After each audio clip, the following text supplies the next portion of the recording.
pleasant good Wednesday evening. I'm Chase Miller. Welcome to the YourLiveEvent.com Coaches Show as presented to you by the Hillsborough Economic Development Corporation. This week on the program, we'll start with a little preview of the State A Boys Basketball Tournament going on in Bismarck. We'll have audio-only coverage of both the Kindred Vikings and the Thompson Tommies boys basketball games throughout the weekend. We'll hear from Brad Woehl of Kindred and Brady Schwab of the Thompson Tommies coming up here in just a few moments. Then we turn our attention to the B, which is going on in the Magic City in Myatt this weekend, as well as we'll hear from Carter Mauch of the Hankinson boys basketball team, and we'll hear from Tyler Cook from New Rockford-Sheyenne as the Rockets have made their way to the state tournament as well. And then we'll put a bow on the program with the newly minted girls AA basketball champs in North Dakota. Brent Hintz from West Fargo Horace girls basketball will be joining us as the head coach, and we'll hear from the senior athlete of the year in AA in Jaiden Haile as well as part of our senior spotlight and her commitment to Gonzaga for women's basketball. Again, let's get to the YourLiveEvent.com Coaches Show. First up is Brad Woehl with the Kindred Vikings.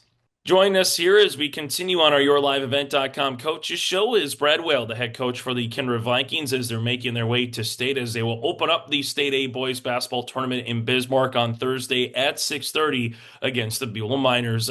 Brad, before we talk about the schedule that got you to this point, before we talk about your matchup with Woehl, just take us through back-to-back games one more time at the region tournament, that Tuesday, Wednesday of last week. You got an extra day off in terms of your perspective, where you didn't have to worry about a Thursday game because State AA, was playing at the Shack and the Fargo Dome. So just what was really humming in that region tournament that you talked with the boys and talked with the team about here at practice as you get ready for the state tournament?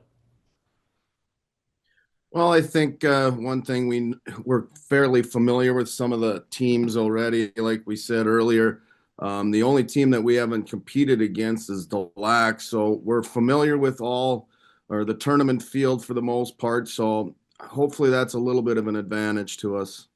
Yeah, you mentioned the tournament field. You played 6 out of the 8 teams. You're one of them. So to your point, DLB is the only one you haven't seen. But then you saw Fargo North, who made it to State AA. You saw Moorhead, who made it to a Class 4A in Minnesota. So safe to say, Brad, on paper and seeing the results, this maybe was one of the more challenging, if not the challenging schedule that you've had in Kindred boys basketball history under your tenure.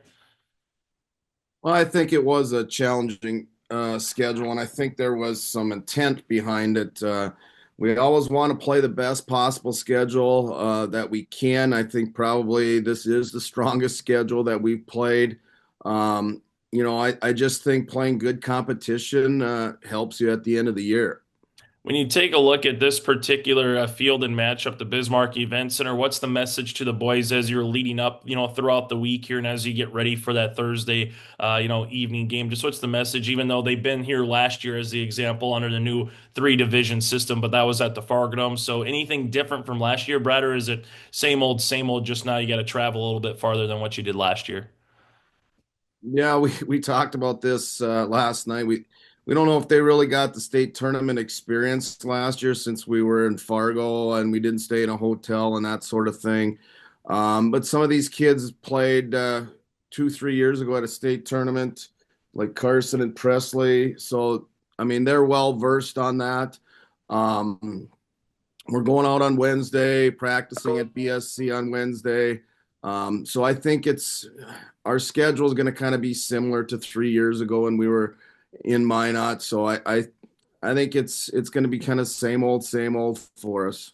When you go through your roster here, Brad, I know, there's guys that can go off at any particular point. We saw it just in the 2 games of the region tournament. One game, it was Carson Osea. Next one, it's a Presley Peraza. One game, it could be a Jake Starcevic, and the next it could be a Brooks Bacco. So how do you make sure everybody, so to speak, gets the opportunity to get involved? Because it could be someone's night where you say, hey, you got the heat check, you got the opportunity to, fill up the stat sheet, but still there's 4 other guys out there who are just equally as good to play defense, offense. So how much do you talk about just moving the ball, making sure everyone gets an opportunity, even though there could be someone like we saw Peraza and Osea as an example in the region tournament get going early and fill up a stat sheet? Well, I think it's kind of our selfless mentality that we've kind of instituted in our program. I thought we really did a good job moving the basketball at times in the tournament. And we tell them to trust the fact that if you give the ball up, you're going to get it back, or work hard to get it back. And that approach has really been successful for us. What has worked really well for your squad here this year, Brad? What has allowed you to get to the state tournament, do you think, this year, whether it's on the court or off the court? Well, we told them to play with joy and play with passion and have some fun. We knew what the expectations going into this season, and I think they handled it very, very well. And we played 2 games in the regional tournament, and our obviously our defense has been pretty stout at times, especially against Wahpeton, only giving up 40 points. So I think we've always, prided ourselves on that end of the floor, and it's been an effective it's been effective for us. Hey, Brad, let's talk a little bit about some of the role players across the course of the team. Whether it's a Gabe Whipple, whether it's a Kylan Swenson, maybe it's a Starcevic here, Jake's younger brother, and Luke. Just talk about some of these role players and what they mean to the club, on and off the court here this season. We'll start with Kylan Swenson. He's an extremely hardworking player. He's good defensively, and for his size, he rebounds. And he doesn't always get the big amount of minutes, but when he's in there, he works really hard and kind of gives us a little bit of momentum and on the defensive end. So very hard worker. Gabe Whipple comes off the bench. He can provide some offense for us. He's shooting 47% from the 3-point range. We like that punch off the bench. Luke Starcevic's been real steady for us off the bench. He's averaging around 9 points a game, 6 rebounds a game, and he's obviously a big body in there that takes up space. Isaac Spellhug doesn't really get a lot of credit, and probably the credit that he deserves, but he's really, really good defensively. He uses his length to his advantage. He's typically going to guard the other team's best player. So those guys really don't get all the credit, but they're very important for us. When you look at the Beulah Miners here, Brad, how have they changed or similar to when you saw them earlier on in the season? Well, they got really good guard play, and I remember back playing them. It was obviously a makeup game when we drove out there on a Friday. Road trip wasn't all that fun, but we made it. We made it there and back. So, but they got really good guard play. They shot it real well that night, at least in the first half. It was a close, competitive game. They're a little bit young in some areas, but they're going to be well coached and they're going to be well prepared. When you look at this particular just state tournament as a coach, what's the message to the guys? Are you embracing it? You enjoying it? Is it go there? We have some workmanlike business to do. I know you get asked this question in a multitude of ways here, Brad, but what do you want, win, lose, or draw for 3 games in Kindred? What do you want these guys to remember? What do you want them to take off the court once, Saturday, whenever that last game is done? What do you want them to kind of remember from this course of the season? Well, I think we got to enjoy it a little bit. Yeah, we're going to be going out there to compete, but also have some fun and make some memories with a group of guys that are real close knit. And we will compete, and they're going to represent our community, their parents, our school in a first class manner. Hey, Brad, as always, thanks so much for your time and best of luck once you get out to Bismarck. Thank you. Well, join us from the Thompson Tommy perspective as they're making their way to the state tournament in Bismarck as the head coach here for the Tommies. That again is Brady Schwab as Thompson has the late game of the day on Thursday. 8:15 is a scheduled start. Might be a little bit closer to 8:30 by the time they get to it against the Killdeer Cowboys. Brady, first things first, let's just talk about your road to the respective Bismarck Event Center, recapping what happened on Saturday. I know we kind of spoke briefly, after the game saying, hey, 32 minutes of basketball, was that about as close as you could get in terms of what you wanted from the tip to the last horn? So what just really worked against Central Cass on Saturday that you hope to carry over with you, to Bismarck coming up against Killdeer later on Thursday? Yeah, I think it started on the defensive end. We did a nice job defending Lorenz and Runk, which are their primaries, and then Holland, shutting down his running game. He runs the floor hard, and I thought we did a nice job on those 3 guys, and limiting any team under 40 points, in that mid 30s is going to usually yield pretty good results. So I thought we defended extremely well. And then, with the exception of probably about a 2-minute stretch, I thought we really shared the ball and got the ball to the guy who was open, and the guy who was open was able to finish the basket. So, those are both cliche things, right? You got to defend and you got to get the ball to the person who's open. And I thought we did a nice job of that. On Saturday, and for the most part, the whole region tournament, we did that. We ran into a Devil's Lake team in the region championship that's playing extremely well right now, and played well the first half. Second half, I think we were limited to one basket. Again, their defense, yields the results most of the time. So, but our game plan Saturday, I felt will be very similar to what we're looking at when we match up with Killdeer on Thursday. And if we can execute at that level and we can defend and again keep teams in that 40s, low 50s, that's kind of where we've been all year. And make a couple baskets and you'll give yourself a chance to get a win. The 5 seniors here with Brady, with Thomas, with Gavin, Carter, and Drew, they all play in different roles and different things you ask them. But what do the 5 seniors have allowed this team to get to a state tournament? I know it's not just them. I know you got some players that come off the bench, some juniors, some younger classmen who get involved as well. The practices that the fans don't get to see on a day-to-day basis, Brady. But what has allowed those 5 seniors to come together with this team to get to a state tournament this season? Yeah, it's business-like. When they get in, it's not that they're not, they don't have some humor and some fun during practice, but you can get into practice. They know the drills, they know what you're trying to get done, and you're not having to continually remind about what is this drill, what are we trying to accomplish. And anytime you can take those 10-minute periods and shorten them down to 5, or take a 15-minute period and shorten them down to 10, obviously that yields less time on the court and more productive time. So this time of year, anything over 75 minutes, 80 minutes is probably wasted time. And they've been grinding for a long time, from their fall sports into their winter sports. And, this year was a little bit different winter too. I've explained that to a lot of people. It was nice most of the year. So, with that comes, you don't have the long, cold bus rides and things, but you have a lot more illnesses. It seems like every team that we talked to, and ourselves included, had some sickness run through the program, and you're able to battle that. When you have seniors, they handle that a little bit better sometimes than underclassmen do. They know, I'm not feeling well today. Today might be a day that I have to miss, and I have to stay home and get healthy. And today I can't miss. I got to get in there, and we got to get done what we need to do. So those 5 guys have been uber important to our success and what we've been trying to do. And, they've accepted the underclassmen, and they come in every day, and you can send them over to the side with an underclassman and let them do some teaching, which obviously benefits them as a player too. So they've been a fun group to work with. I'm not always the easiest guy to work for, but they come in every day and they know that when we're going to play, we're going to get after it. And they've accepted that.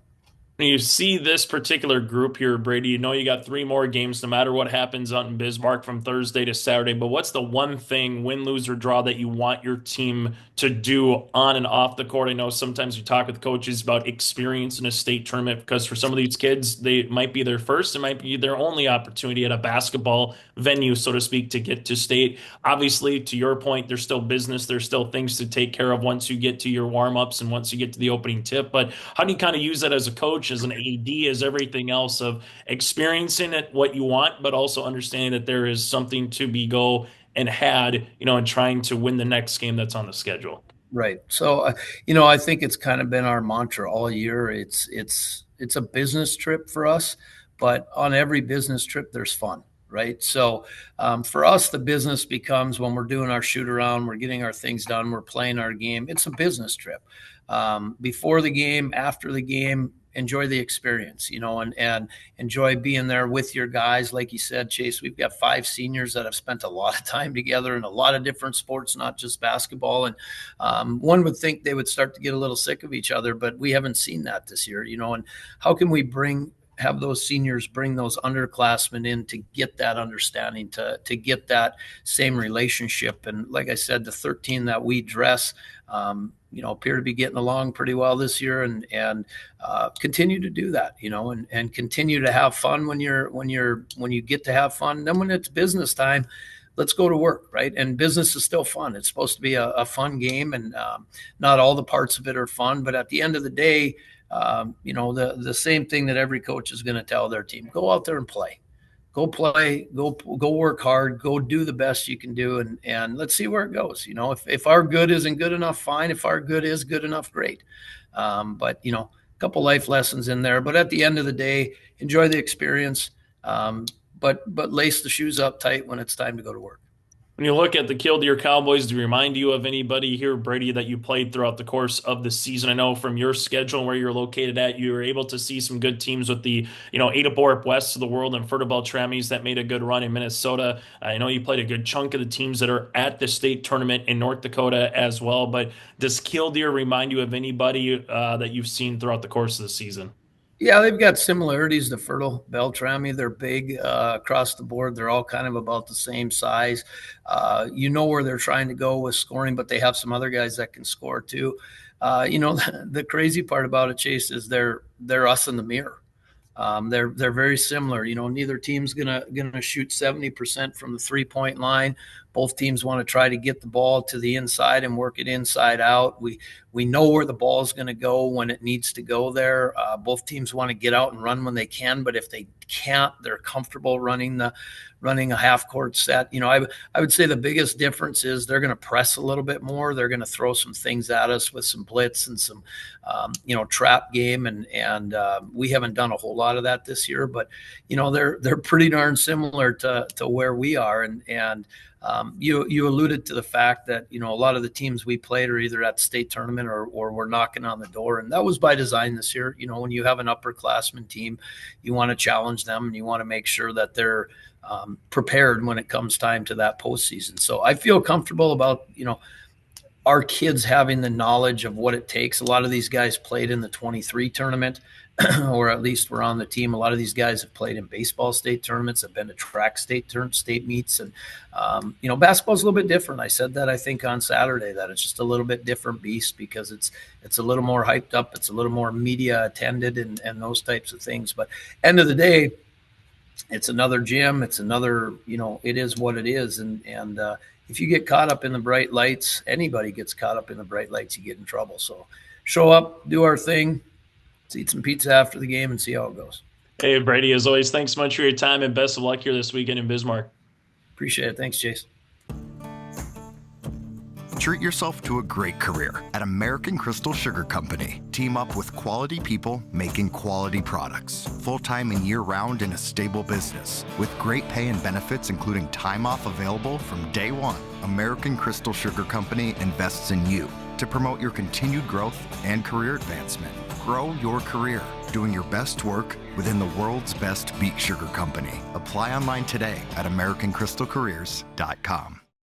Don't be fooled by that beat-up old cap. Its faded crown represents the tireless work of America's farmers and ranchers. Its sturdy brim, their dedication to providing our nation with a safe, affordable food source. So we'd like to tip our hat to them.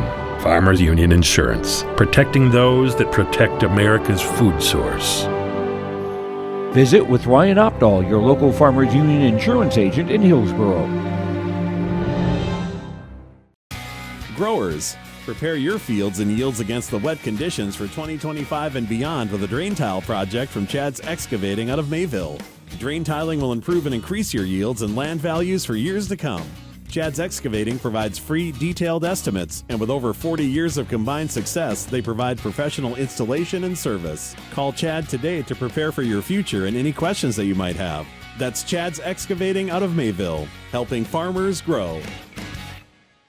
Join us now from the Hankinson boys basketball perspective as they make their way up to the Magic City for the North Dakota State B boys basketball tournament is Carter Mauch here. And Carter, first things first, before we talk about your matchup with Bishop Bryan, before we talk about the Minot State Dome, let's just kind of recap the week that was in Jamestown at the region tournament, finding a way to get 3 wins. You didn't have to worry about a qualifier. You didn't have to worry about a third place game or anything of that nature. You found yourself into a championship with a familiar opponent in Oaks. Just what did you see from 3 games that you really liked about your club at the Jamestown Civic Center?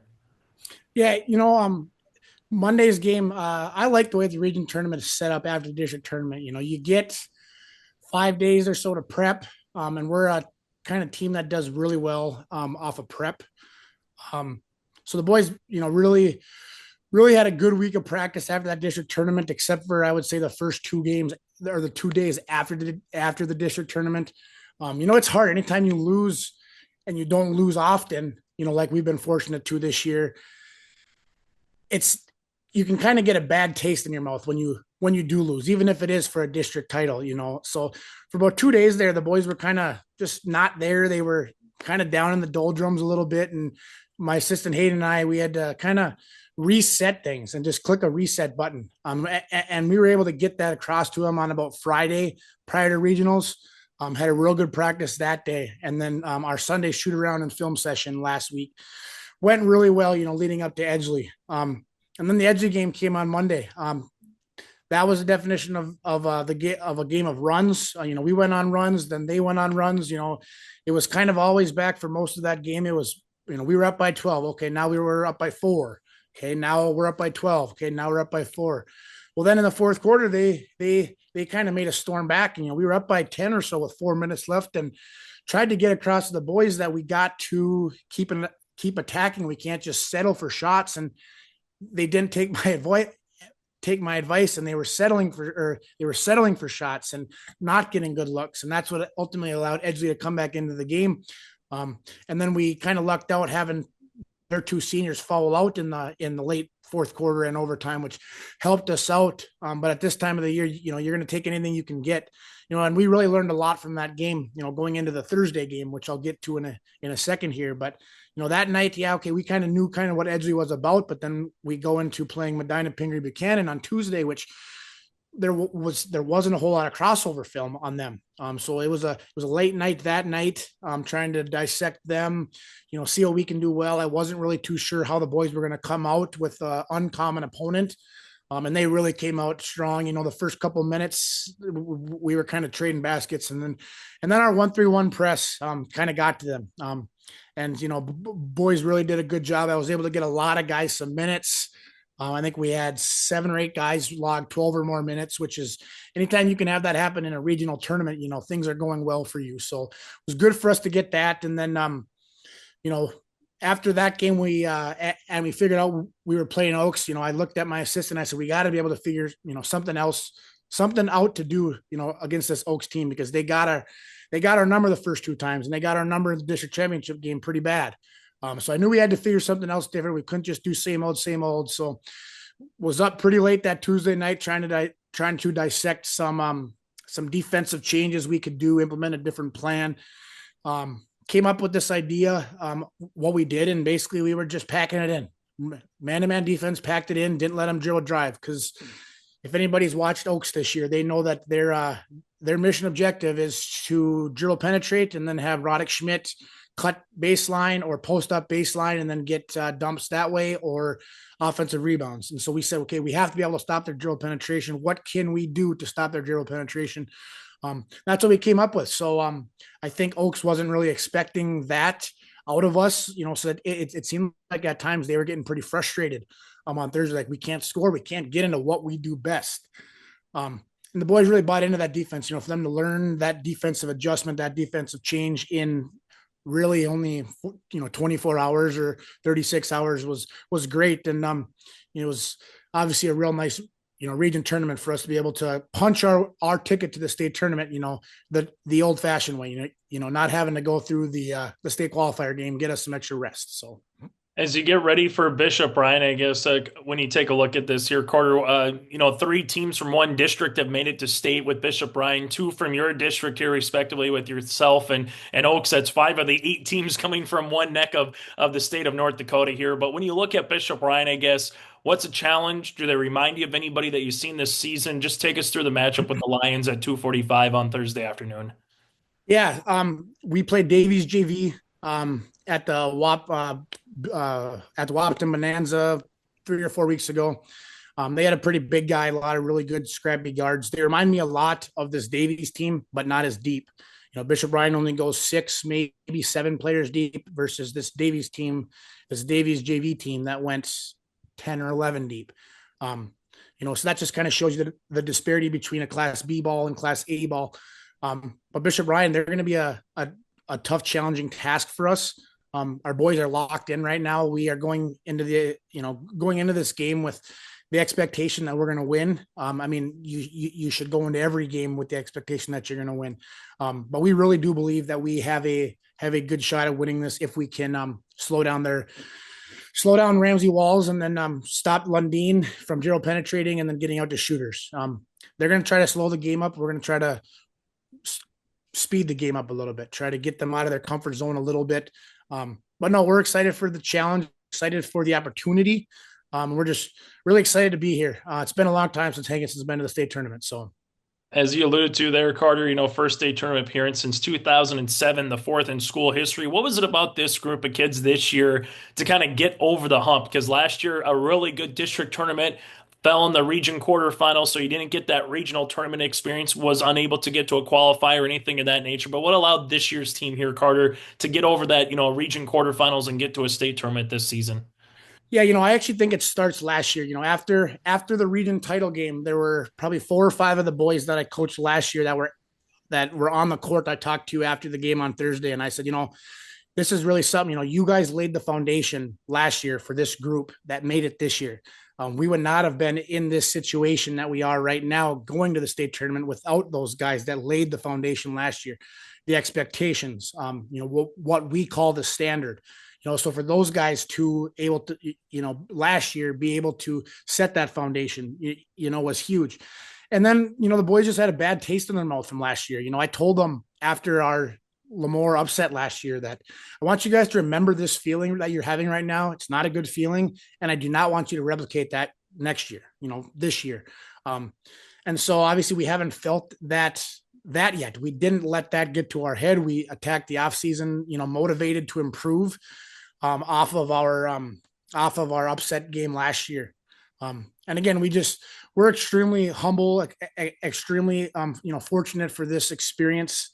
As Hankinson's not a club that goes to state very often, especially in the last 5 or 6 years of the old super region. So when you take a look at the community support here, Carter, just what does it mean for this group of town? I know the old adage, the old Class B was last one to leave town, shut the lights off, and I'm assuming that's going to be the same thing with Hankinson when you make your trek up to the Minot State Dome coming up here. But what does it just mean for the town, the community support that you've seen throughout the season, through the district tournament, through making their way 3 times in Jamestown now, get to have a little extra travel up to Minot? Just what does it mean for this year's community? Yeah, it means a lot. I do remember that 2007 state year. I was a 5th grader, I want to say. Cody and I, my brother, we ended up getting Mohawks spray painted with blue for that game. So I do remember, that experience, going back to the state tournament in a little bit of a different role. This time, obviously, it's all business, for me and my guys and my assistant. But as far as the community support goes, they love it. We love them. They've done a tremendous job this year. We've gotten more fans than we have in a long time, coming to our home games, which most of the times, in years past, the only fans you would get at home games would be parents and grandparents. Now you're getting your, just your casual basketball fan that wants to come, to the game, and this day and age, the year live events of the world and the the streaming is great. It really is, but there's just something about, being able to go to the game in person and witness the game in person. That's really, is nice. And our community has just been awesome. They've been following us, really well to the district tournament, not as well to the Jamestown Civic, just because of the distance that we had to go when it was school nights.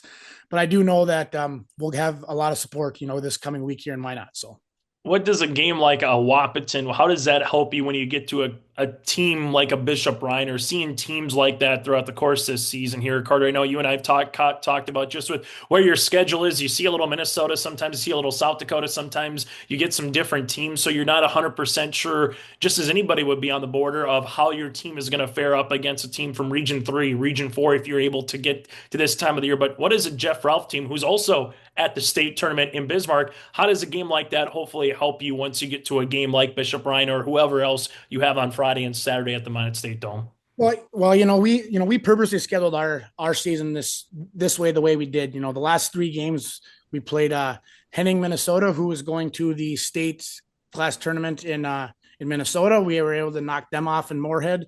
Played Wahpeton, who, like you said, is going to the state Class A tournament. And then we played, Davies JV. So yeah, be it their JV team, but their varsity just made it to the, state Class 2A championship, So we wanted to schedule, our games this year challenging at the end, so we really could prepare them for the tournament. And boys, we lost 2 of those games, but they did a tremendous job responding from that.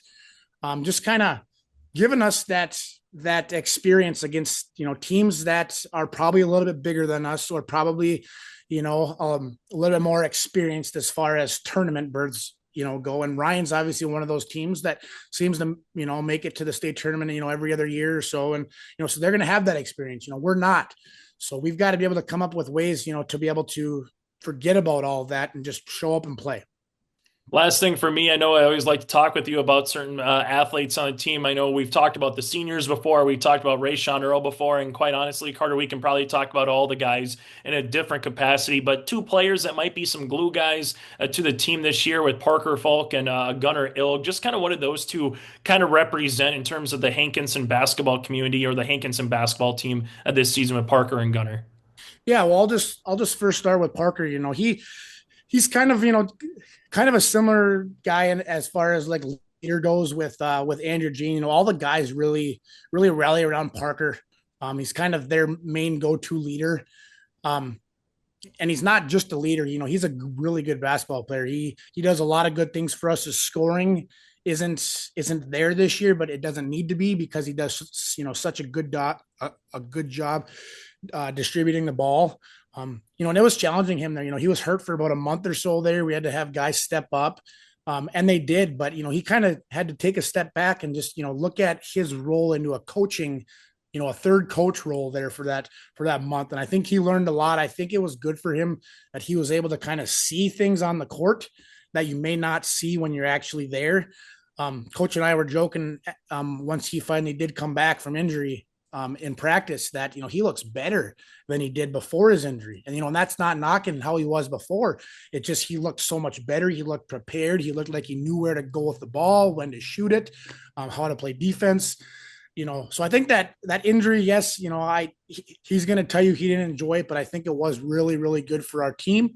It was really, really good for him. And then, to go to Gunnar, Gunnar was a guy who last year got brought up to the varsity team about mid-season. Wasn't as tall as he is now, still kind of had some things to figure out, was growing into his body. But, we knew after the year last year that he was going to be one of those guys that was going to be vying for a starting spot. He just had to put in the work in the offseason and work towards it and want it, want to get better, want to play there, with and for his teammates. And he really, bought into that. Coming into the year, I knew he was going to be somebody that we were going to have to rely on. And he's done a tremendous job the last month or 2 here. Kind of being a slasher, as I like to call, not much, doesn't have the ball in his hands a lot, but when he does, he can dribble drive. He's got that lefty hook move. So he'll go to the left, does a lot of good things there, but no, like you said about those 2 being glue guys, that would be a real good, word that would describe those 2, this season. So. Hey, Carter, as always, thanks so much for your time. Best of luck once you get up to the Magic City this weekend here for the State B boys.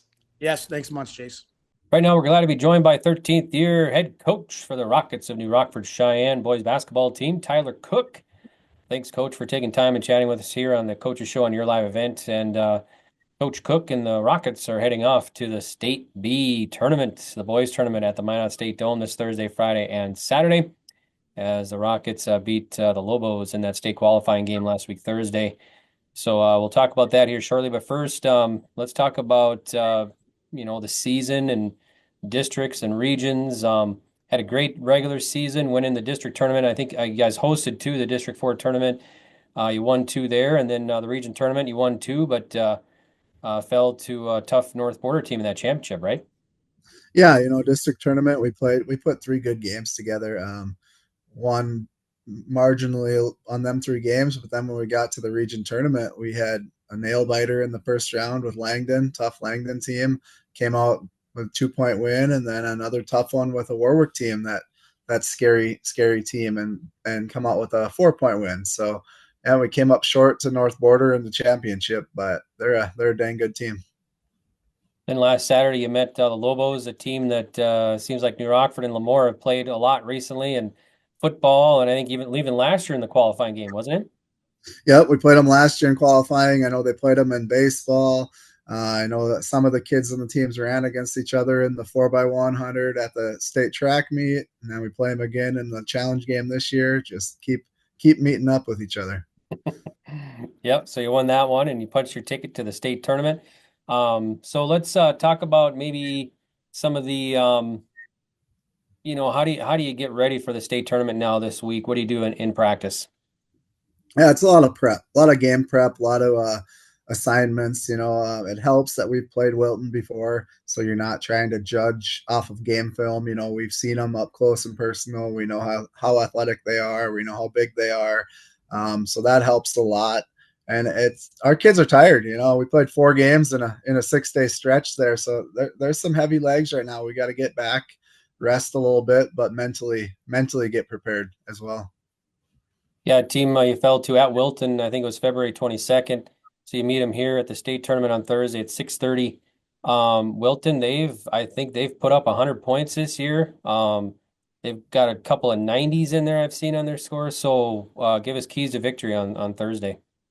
Yeah, they're super athletic, and they really can score the ball. The Ursley kid is a great player. He does a lot for him. He gets to the rim, he creates for everyone else, and then they got shooters around him that are tough to guard. So we need to guard them better. I think that's going to be a huge key for us this time around. We let them in the lane too much, which created too many opportunities. So defensively, we just got to take away the paint. That's going to be our game plan.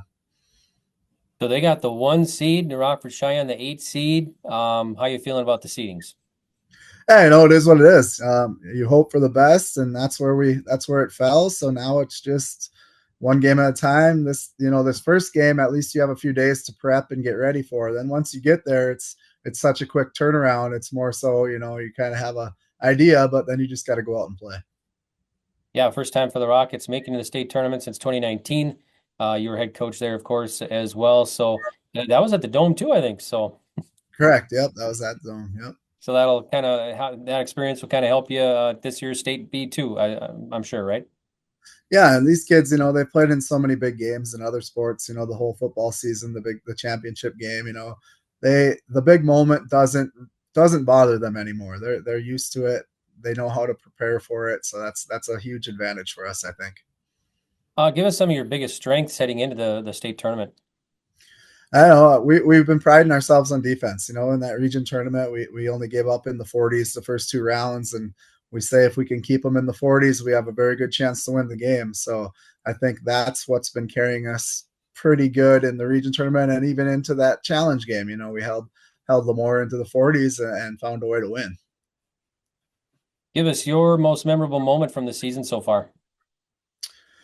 We've had a lot of close games. We've had a lot of fun close games. Early in the year, we played a Dunseith team that won in double overtime, 90 to 89 or some kind of score like that. So then we've played games that have been 42 to 43. So we've been all over the board defensively. But I think as the years went on here, that's what's got us over the top.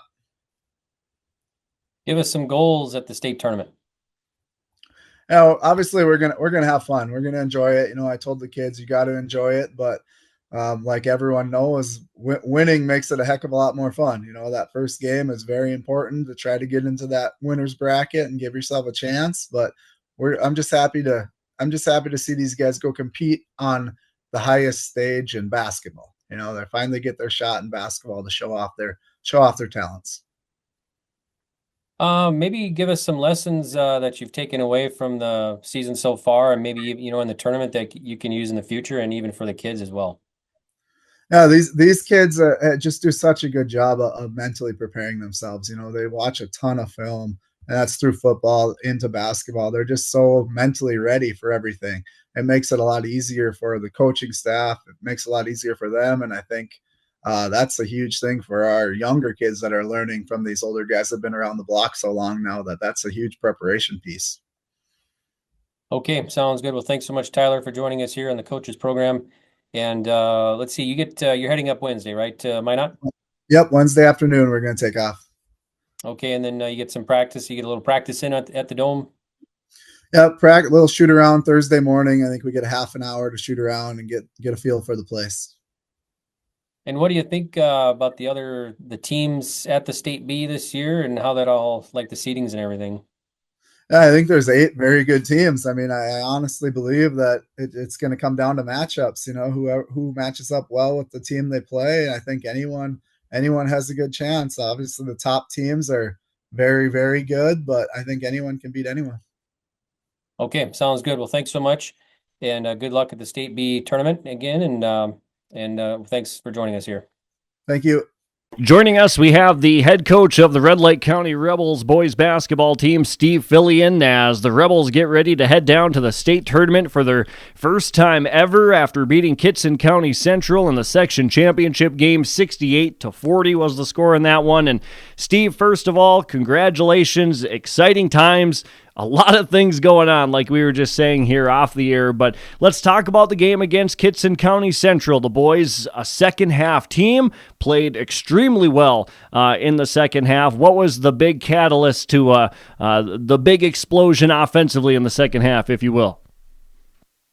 Well, you know, the first half, they started off pretty hot and hitting threes and stuff, and we got down 10, 12 or whatever it was, and then came back right before half, but second half, you know, I think they scored 5 points or whatever, and we had a couple or 5, and then little Ethan Majors, he was definitely the spark. I mean, hitting 5 threes the second half and getting pumped up, and picked up our defense, and you know, the rest of the guys started hitting shots too, and you know, Will Gieske had a couple big threes the first half to, you know, keep us in there, but the whole team, I mean, passing the ball, assists, defense, it all picked up big time once we started hitting shots. And as soon as we got the lead second half, it was like, wow, here we go. And then the lead just built up, and we went on a long run, and our defense was all over the place in the second half. Yeah, the defensive intensity certainly picked up in the second half. Was that just because you guys started hitting more shots on offense, or was that a main message at halftime defensively to pick it up a little bit? Well, Ty Vig for Kittson he's a handful. I mean, that kid is amazing. He's 6'6", and he's very athletic and move, and he's totally hustled to 100% the whole game. And we knew we had to stop him, and you know, when Duden had a man-to-man, but we had guys helping and in the gaps, and you know, if he got it inside, we triple teamed them, but stopping him and not letting him score, I think, was a big thing for us, and then their outside shooters, we, you know, closed out a little harder, got a hand up, and then that shut it down a little bit too, I think. But just before half, I thought they were starting to look a little tired, and you know, we put a lot of pressure on playing 8-9 guys, whatever, and I thought the second half, guys, get, you know, full court, let's get after it, just get them tired and keep her going. And I think it worked. I think they got pretty tired, and shots going in, defense playing all out. It was just fun. And I wanted to ask you about Connor Duden, because I know we interviewed you after the game had just wrapped up, but in talking with Coach Bogason and Coach Huey, they were saying that Connor in practice the night before said, I want Ty Vig. I've got him in that man-to-man matchup, like you said, and plenty of help on the backside too. But what does that tell you about a guy that steps up and says, I want the best guy on their team, and I want to try and lock him down defensively? Oh, that's huge. I mean, the first time we played them in Red Lake Falls, we won by 4, the close game all the way. And first half, Duden was sitting, you know, he sat 7-8 minutes with 3 fouls trying to guard Vig. And Owen Shervestead got 3 fouls, so he was sitting, and we were in foul trouble trying to guard him. And so at practice the night before the game, I just said that, Ethan Johnson's going to guard Vig and, try to get him to go to his right because he's, really good left-handed. And I said, Ethan's going to take Vig and you guys, so-and-so has this guy and you have this guy. And then Owen Shervestead looked at Connor and then he looked at me and he said, let me or Connor guard him. And I said, sure. I just didn't want you getting foul trouble again. Connor says, I got him. And so when a guy wants a shot or when a guy wants to guard a guy, you let it go because they're ready to roll. Yeah, and Connor was definitely ready to roll when he guarded Vig all night long. Certainly a tall task. But let's talk about now the state playoff run after winning the section championship in Section 8A. And a lot of things going on, Steve, as far as the community support and just getting things ready to go to head down to state. What has that experience been like for you and for the guys here these last couple days?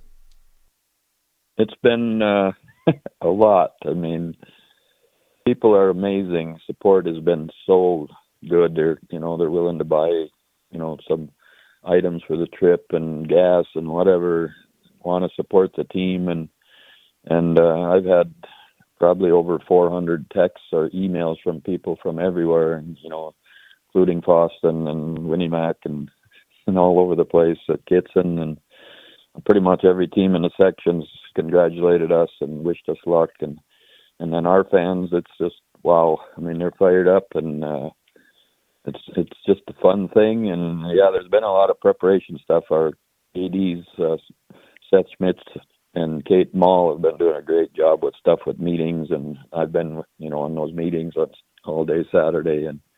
But they're doing a great job getting stuff set up, and it's a lot to it to get it set up, more than it was 30 years ago, and all we had to do is write down on a piece of paper who our lineup was and go down there and play. So now they got all kinds of TVs and radios and want stats and all this stuff. So it's been a lot of stuff, but the people have been helping, and teachers and athletic directors and coaches. It's just, it's amazing how many people are helping us out here.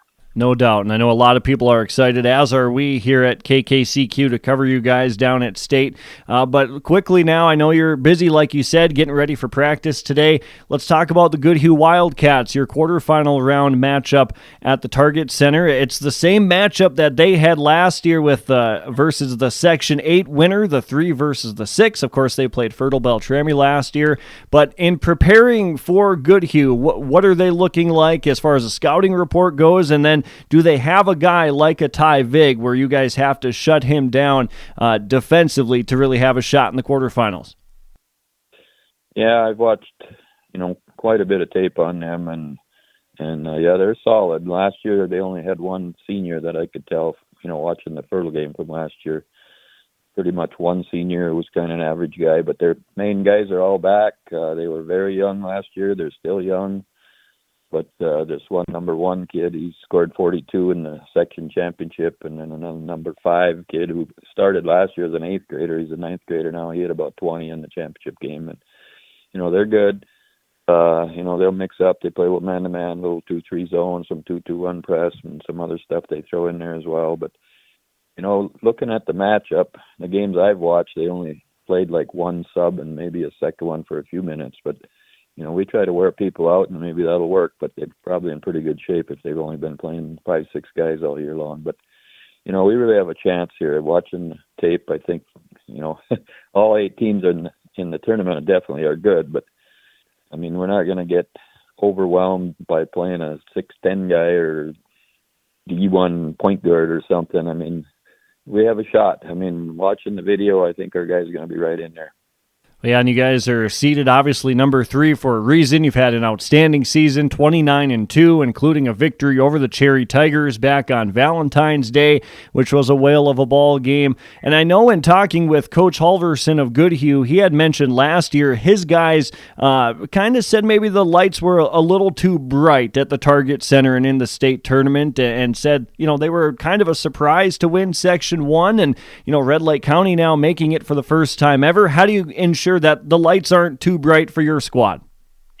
Our guys are ready to go. I don't think they might be nervous at the beginning, but we went to Bemidji State and played Cherry, and they were nervous about it. But starting 9-0 in that game really helped us, and I think the kids are ready to go. I mean, they want this pretty bad, so I don't think, the whatever big fancy stuff going on down there is going to affect us very much. Yeah, it's certainly, and just watching you guys throughout the playoff run, you guys just sort of exude confidence every time you step on the floor. So we're excited to follow you, Steve, and we appreciate you for taking some time and chatting with me here today and getting ready for your quarterfinal round against the Goodhue Wildcats. Well, like we say, Steve, good luck Thursday. We're excited. Yeah, I appreciate that, Dawson. And then also, I don't remember if I mentioned it on your radio the other night, but the sponsors you have, from Red Lake County or even other towns should be recognized by the people and, get out there and support them, because sponsors have been doing a lot of stuff for radio, TV, and all that. So thank you to them, and thank you to our fans, and thank you to your radio station for, putting the stuff on the air and all that stuff. We appreciate it a lot. There's more at 104.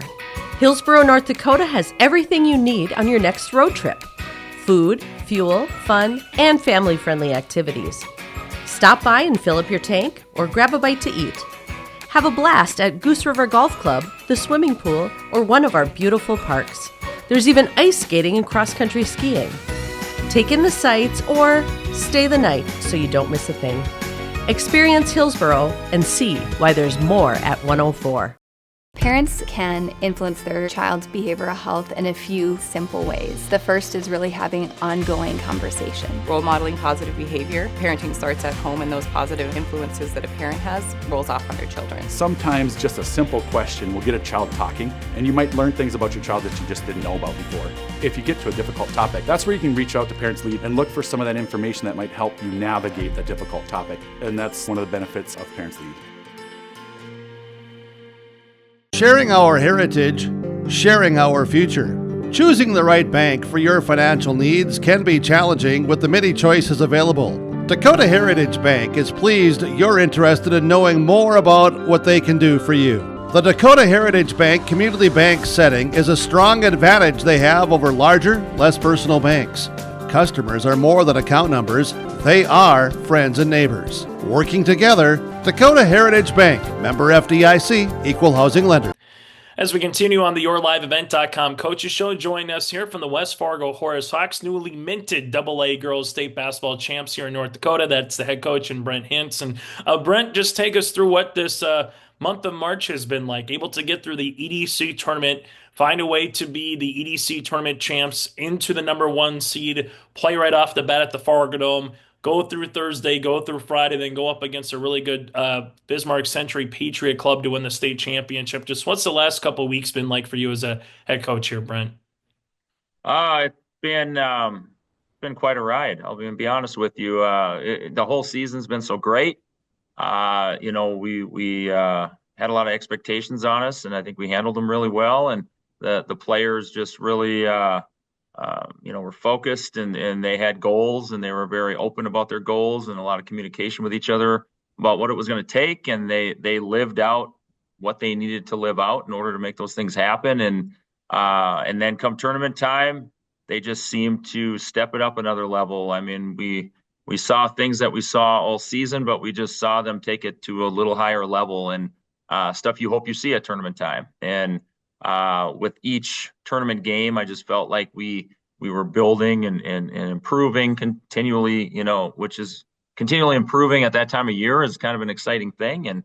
And yeah, culminated in a just unbelievably unforgettable Saturday night with winning a state championship. And when you hear yourself say it out loud, it still kind of brings a smile to your face. The look on those kids' face and just the emotion, and how everybody handles emotion differently, from the laughing and hugging and excited and screaming and yelling to the crying and players overcome with so much joy that they're crying. It was so much of what you hope it would be. And I'm so excited and happy for our kids because, as I've said before, I was really hoping they would accomplish what they wanted to accomplish, because they're such great kids, and I wanted them to get what they earned and what I felt they deserved. A little bit different too. Once you get to state, you know who your first opponent's going to be, but then you don't know if you're going to see a team for a third or a fourth time, or it's going to be all WDA teams from the East perspective. And you saw all WDA teams to make it through a state championship. So how was that going up against some different teams than what you would normally see, so to speak, in conference games as you got each round in going, okay, we saw Mandan against Red River. Then all of a sudden, after you get to the semis, all right, who's we're going to see next? All right, we got Bismarck Century. So how was that like from a coaching staff perspective, seeing some different squads that you don't normally see throughout the course of the season? Yeah, I've kind of learned when you get into state that, you put all your focus on that first opponent because that's the only opponent you really know that you're playing. And it's the most important game of the season because it is at that moment, that Thursday, it is the most important. Then Friday, you have the most important. Then Saturday, you have the most important game. And so all our focus was on Bismarck Legacy, and we felt like we needed to do that because they're a really good team, and we knew we were going to have to play a really good game to beat them.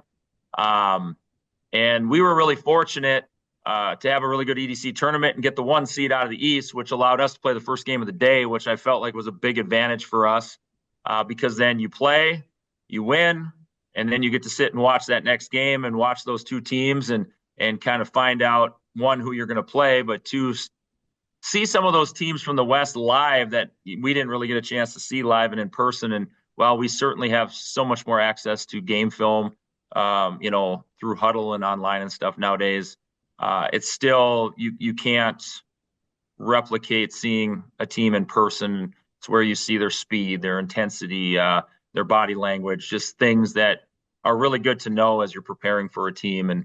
And yeah, we got to play all 3 West teams, or all 3 days. We played teams from the WDA, as you said, and it posed a little bit of an unfamiliar opponent each night.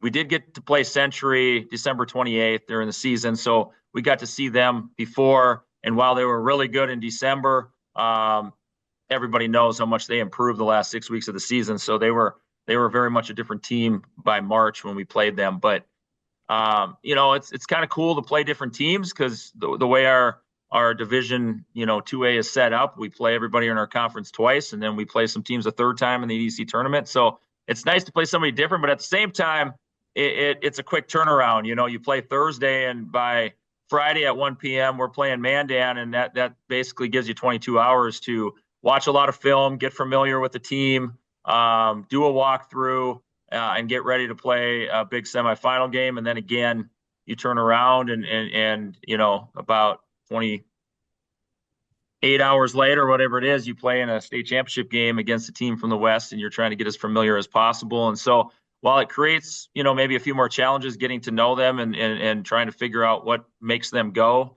it also kind of creates a little bit of that state tournament atmosphere of playing somebody different. When you take a look back now, Brent, a couple of days removed, what allowed this team from November to mid-March to find a way to come out on top in your perspective? It's so many things, but I think it can maybe, if you're looking for a short answer or one word, it encapsulates it, is trust. I really just think that over the last 2 years, this group of kids have really worked hard to build trust with each other, to learn to, learn to love each other and learn to play for each other, but to trust each other enough to want to sacrifice some things for each other, to want to share the basketball, to trust that if they give up the ball, they will get the ball back. We're fortunate to have a roster with some really good players on it. And we have a lot of players that, are at the level in which, they want the ball in their hands to do their thing. And so to get them to trust each other enough to share the ball, give it up, and know that they're going to get it back. I just think the level of trust and connectivity that they had this year, and especially come tournament time, like everything, they took it to a different level, and it just got to the point where they truly were all on the same mission, and their only focus was finding a way to play a great game and win and advance. And when you have a roster like we have that is willing to have that kind of mindset, great things happen, and great things happened. I know we talked before about your seniors, the 3 of them with Jaiden, with Keeley, and alongside with Megan. But able to have a couple others get recognized throughout the state tournament, with Lincoln and Jordan Christopherson being on the all tournament team. Obviously, Jaiden wins the senior athlete of the year and the state tournament MVP, and yourself, the AA coach of the year, Brent. So there was a lot of extra hardware that was on top of the team award. But what does it mean for those individual awards to get recognized, whether it's from coaches, whether it's from the media for 3 days at a state tournament? Just what does that kind of encapsulate a little bit of this year's squad as well? Well, it helps. It helps our kids believe that when we say, that if you give yourself up a little bit for the team, and in that I mean, we believe that we want players to be who they are. We want them to be really good. We want them to have the mindset that they are confident that they can do what they believe they can do, and we need them to do that. But at the same time, we need them to do that within, the confines of a team play and how we want to play to be successful. And in team sports, it takes sacrifice a little bit. You have to sacrifice some things. But we talked a lot about, if you trust in one another, if you trust in your talent, if you're willing to share the basketball, if you're willing to play together, if you're willing to, it works on the defensive end too. It's team defense. It's not individual. It's not about I'm assigned to this player, so how much that player scores or doesn't score is on me. No, I mean, defense is a team game as well, and with helping and recovering and all that stuff. And I think it hopefully showed our kids that, we heard all year that if we sacrifice and we just we play for the team and we do what's best for the team, that at the end of the day we'll all get ours, and we'll get recognized and we'll get appreciated for what we bring to the team and what we do. And I think we saw that play out. Jaiden was recognized as the senior athlete of the year and tournament MVP, as you said, and people got to really see just how dominating she can be on both sides of the floor and how much of an impact she has on the game. And people got to see what Lakin can do as a freshman already at the point guard position, and, scoring defensively, running a team, getting us in our offense, creating energy, all that stuff. And Jordan Christopherson, who you and I have talked before, that, sometimes she's the kid that doesn't get talked about enough, but she is just a great player. And for her, just versatile skill set to be on display at the state tournament and to be recognized, was just great to see, because she does so much for our team. And I think anybody who watched us play in those 3 state tournament games saw that she has a huge impact on our team. And then you take somebody like Keely Sunday, who's a senior, who just goes out there and does her thing and plays her role, who, on Saturday, with the way Century was defending us, ended up giving her wide open shots and basically let her have what she wanted. And she took it personal, and she went out and scored 20 points and showed everybody what she is capable of when she's turned loose. And so I just think it couldn't have played out any better as far as, things going the way you talk about it and the way you hope it does and the way you say you can trust it will happen. Final thing for me, Brent, before I let you go, and kind of similar to a question we asked earlier, you mentioned trust about this team, but I guess a couple of days removed from it, what are some memories you're going to remember most about this group of kids? Again, finally having seniors, 3 years of a actual varsity program, even though there was a build-up prior to that, second year that you were being able to be part of it as the head coach, so to speak. So what's going to kind of remember most, even though it is a couple of days removed from this year's group of 2024, 2025, Horace Hawks girls basketball players? I think just seeing a group of kids that, were a group, and they came together, and they were a group of kids who wanted to play basketball and wanted, to try to accomplish some great things. And they wanted to do it together. And they went on a 3-year, kind of a 3-year journey of learning what it takes to actually do that. That just saying it is one thing, doing it is another. I think they learned so many valuable life skills through this. And for them to decide that they wanted to get to a point to where they got, and not just winning a state championship, but what it took to get there.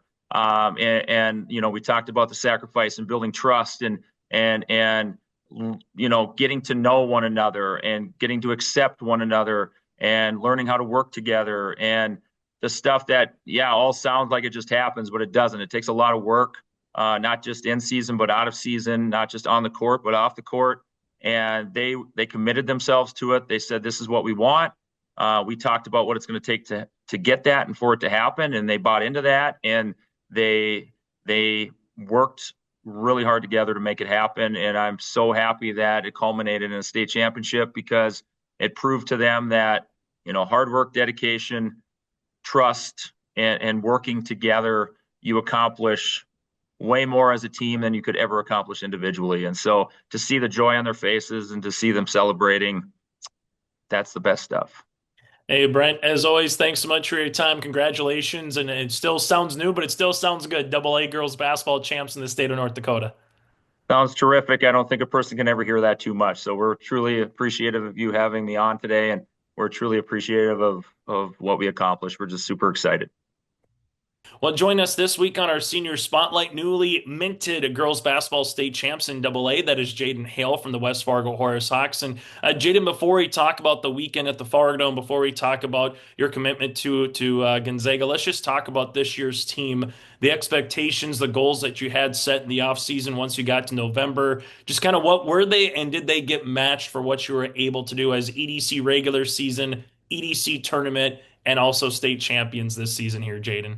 Yeah, for sure. I think you kind of laid it all out for me. I mean, those were all of our goals. And, we met them. And I think, after we clinched the regular season championship, Hintz really stressed, taking it one step at a time. That wasn't the end. And we still had two more. And it was the same thing with the tournament championship. We had state, and, that was our next focus. And, when we were playing in EDC, we weren't trying to think about state. And so just really taking it one step at a time, which I think, really helped, especially because we did have a young group, kind of keep us focused and not so much worried about all the outside stuff. What was the buildup like? Because there's not many players, there's not many coaches who can literally see an infancy of a program every year to finally, okay, we finally have, elder classmen, we finally have juniors on the team. Then this year we finally have seniors. What was the buildup like each year as a varsity player from your sophomore to senior year here, Jaiden? I think the expectations definitely got bigger, obviously, as we got older, because it was more of you're turning it into a regular program. We still had half the amount of people in our school that everyone else does.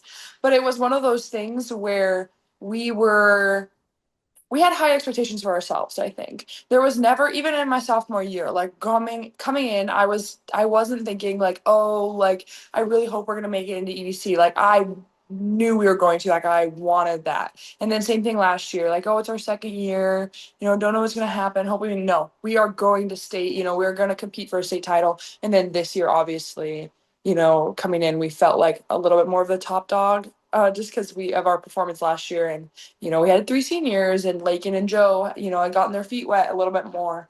And so coming into this year, that wasn't even a want or a goal. It was just an expectation. Take us through your other 2 seniors, as you mentioned, with Megan and Keely, yourself able to do it your senior year. What does it mean to win a championship, but more importantly, win it with those 2 as the senior trio here this season?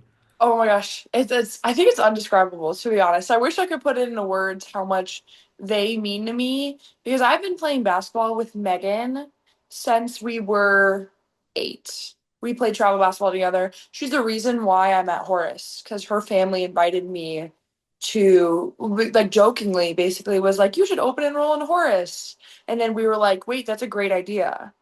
And so that's how I ended up here. So she's one of my best friends, and I love her so much. And to end our seasons and our careers as Hawks on a win is so good, because it is bittersweet, but I know it would be a lot more bittersweet if it would have come out in a loss. And to see someone like Keely as well as Megan, that I know sometimes with what Jordan can do, with what Lincoln can do, with what you can do, sometimes it gets overlooked in terms of what their abilities are on the basketball court. But to see Keely go off for scoring, where Century said, we're going to double this player, we're going to not help on this player, you get the shots, so go take it. And seeing someone like that hit those shots in the championship game, just kind of what you see from her, not most importantly in the title, but throughout the course of this season. Oh, yeah. When first of all, when they left Keely open, I think it was one of those in the EDC title, they really played off of Megan and Taylor. and they hit some big shots. So no one really had tested Keely yet throughout the season. And so they were like, okay, we're going to this is the shot. We're going to take it. And as immediately I was like, oh, this game is wraps. I was like, I've seen Keely make thousands of those shots, like every single day in practice. And that's the thing that was so funny, because after the game, everyone was like, oh my gosh, Keely, like you did it, whatever. And in my head, I was like, Keely can do it. Like she is so capable of making those shots and driving to the basket and making tough finishes and all the things and stuff that we kind of saw glimpses of over the season. She's fully capable of doing that. I've seen her do it since we were in 7th grade.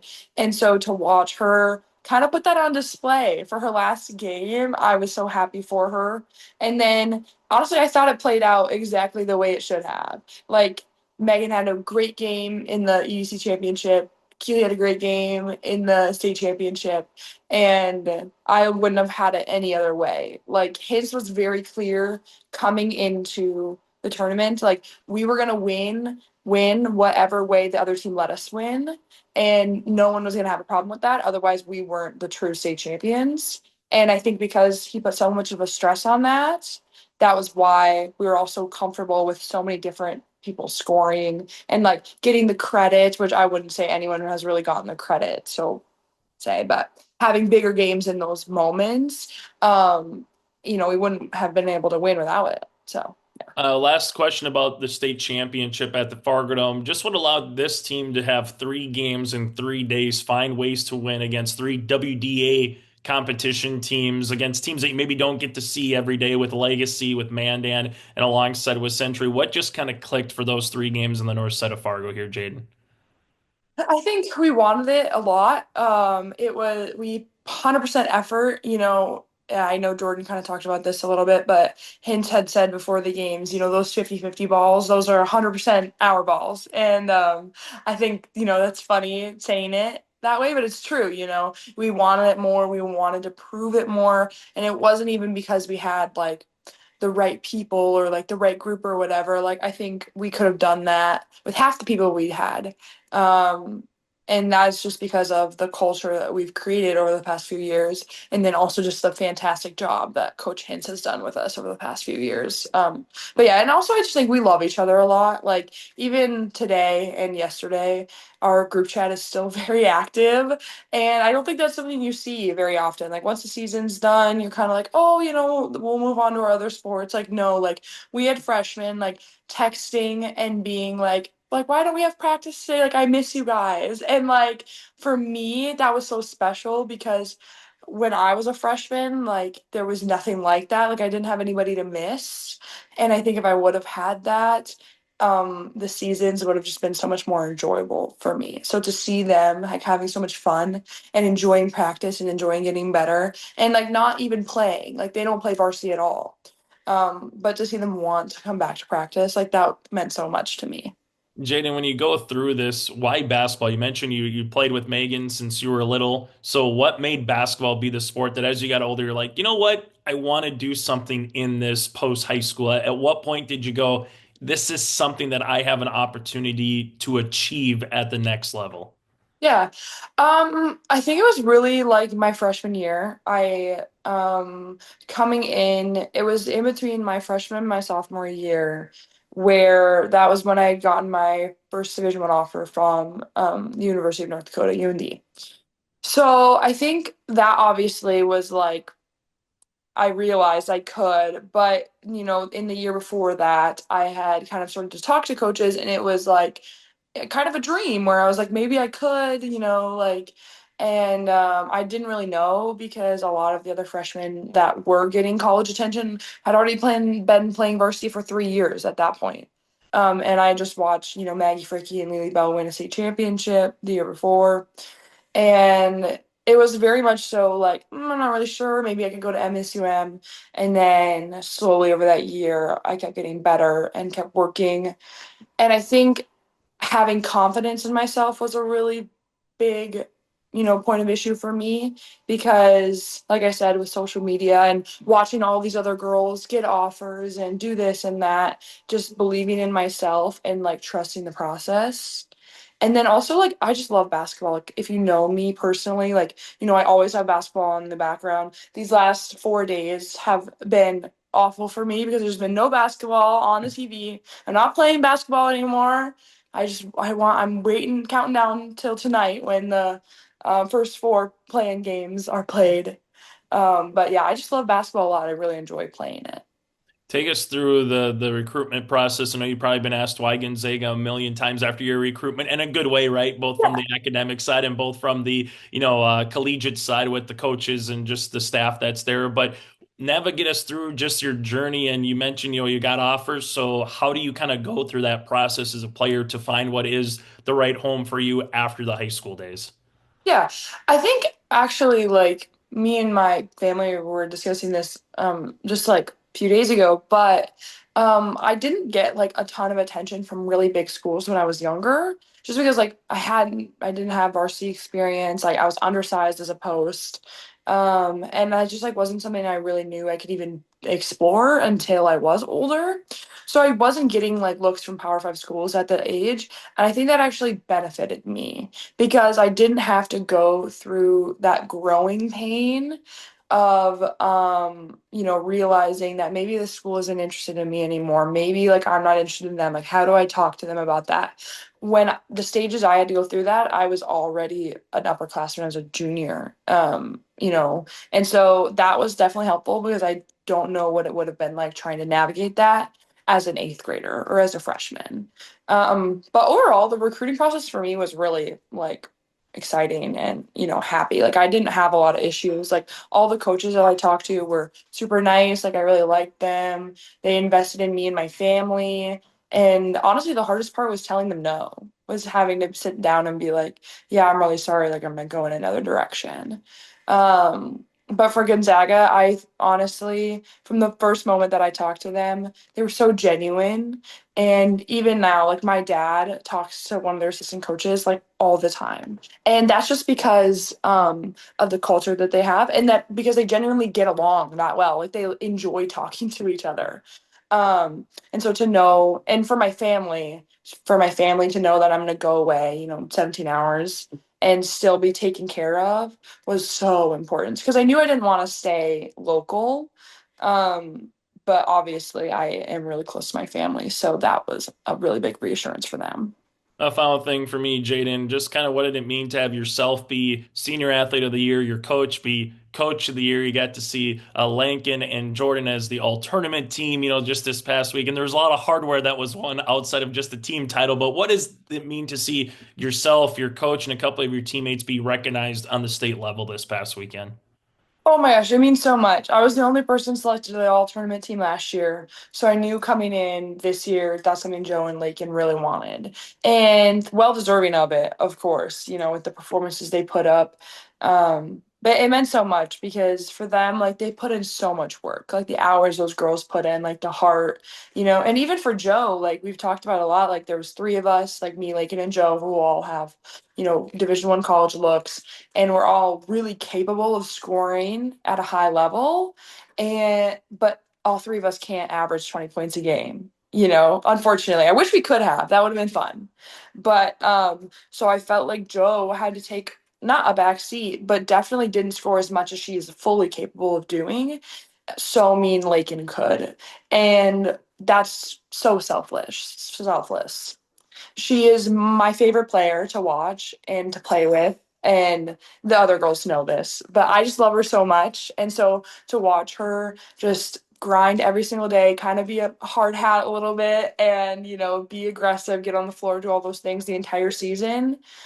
And then to get recognized at the end is really special to me. And then for Lakin, kind of the same thing, that kid puts in so much work. And you can tell, like, she's doing behind the back, in between the legs, wrap around, float or step back, all these things where I'm like, I don't even think I could get halfway through that without tripping. So to have their work kind of be rewarded in a way is special and really deserving. Hey, Jenny, congratulations on the state title and best of luck moving forward as you get ready for Gonzaga. Yes, thank you so much.